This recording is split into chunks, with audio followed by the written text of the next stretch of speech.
গতকাল রাতে ভোরের দিকে উনি হঠাৎ করে অসুস্থ হয়ে পড়েন এবং চিকিৎসকদেরকে বাসায় নিয়ে আসার পরে ওনার চিকিৎসকরা সিদ্ধান্ত দেয় যে হাসপাতালে নিতে হবে।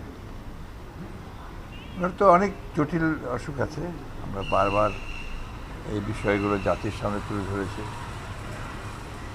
মুক্তির কথা বলেছি, কিন্তু কোনো সরকার কোনো করেনি আর কি। এখন এটা একটা জাতীয় দাবিতে পরিণত হয়েছে যে দেশনেত্রী বেগম খালেদা জিয়াকে মুক্তি দিতে হবে, নিঃশর্ত মুক্তি। তার প্রতি যে অন্যায় করা হচ্ছে, একটা চরম অন্যায় এবং একটা উদ্দেশ্য প্রণোদিতভাবে রাজনৈতিক প্রতিহিংসার কারণে তাকে এইভাবে আটকে রেখে তাকে মৃত্যুর দিকে ঠেলে দেওয়া হচ্ছে। আজকে তিনি হাসপাতালে এসছেন এবং হঠাৎ করেই তাকে আসতে হচ্ছে। আমরা দেখলেন যে কয়েকদিনের মধ্যেই ওনাকে হাসপাতালে আসতে হলো, আবার কিছুদিন হলে থাকতে পারেন না, আবার তাকে হাসপাতালে নিয়ে আসতে হয়। এগুলো হচ্ছে যে যেহেতু তার একটা মানে ক্রমাগত কমপ্লিকেটেড জটিল সমস্ত কেসগুলো, অসুখগুলো তাকে আক্রমণ করেছে। তো সেই ক্ষেত্রে আমরা বারবার করে যেটা বলেছি, তার চিকিৎসাটা দরকার একটা আপনার মাল্টি ডিসিপ্লিনারি হাসপাতালে, বিদেশে উন্নত একটা চিকিৎসা কেন্দ্রে।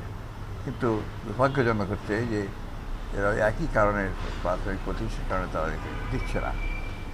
আপনার অতীতে দেখুন, এমনকি আপনার আওয়ামী লীগের অনেক নেতাই কিন্তু তার নিজেদের মামলাগুলো তার ক্ষমতায় আসার পরে সেগুলোকে তারা তুলে নিয়েছে, ইনক্লুডিং শেখ হাসিনা। আর ম্যাডামের যেহেতু একটা মিথ্যা মামলা, সেটা পুরোপুরি সাজানো একটা মামলা, সেই সাজানো মামলায় তাকে অন্যায়ভাবে লোয়ার কোর্টে একটা সাজা দিয়েছে, আবার হায়ার কোর্টের সেটাকে বাড়িয়ে দেওয়া হয়েছে। এইগুলো তো আপনার জুডিশিয়ারির যে আপনার আস্থা জনগণের, তার উপর থেকে জুডিশিয়ারি আস্থা চলে যাচ্ছে এবং এটা কখনোই গ্রহণযোগ্য হতে পারে না। সাধারণত আমরা জানি যে আপনার লোয়ার কোর্টে যেটা হয়, হায়ার কোর্টে গেলে সেটা কমে আসে, কিন্তু এখানে আপনার বাড়িয়ে দিয়েছে।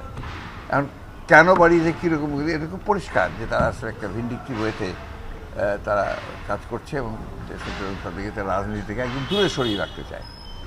এটাই মূল উদ্দেশ্য তাদের।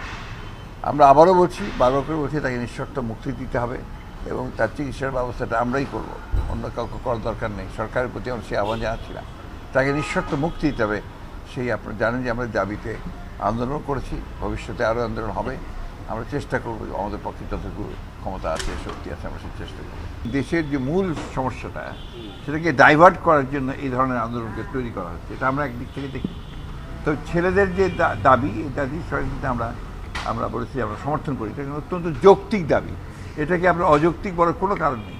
50 বছর পরেও 56% আপনি কোটা দিয়ে রাখবেন, এটা সম্পূর্ণ অযৌক্তিক।